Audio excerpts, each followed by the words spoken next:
Cześć, w ostatnim odcinku porównywaliśmy sobie jakość nagrania z DVR-a między Moonlightem a VRXem Walksnila, natomiast w tym odcinku porównamy sobie nagranie między VRXem a awatarem HD PRO w nowo przebudowanej piątce, tej, która wygląda jak choinka na święta.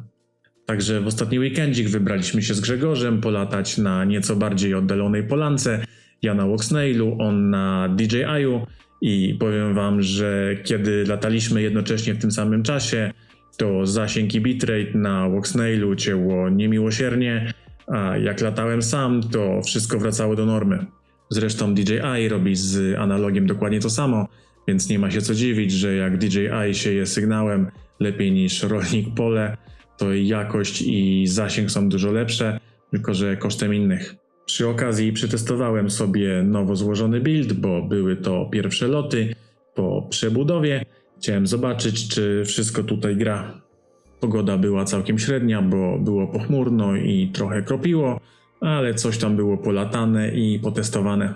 No to co, koniec tego gadania, puszczam nagrania, miłego oglądania i oceniania. Lecimy z tematem.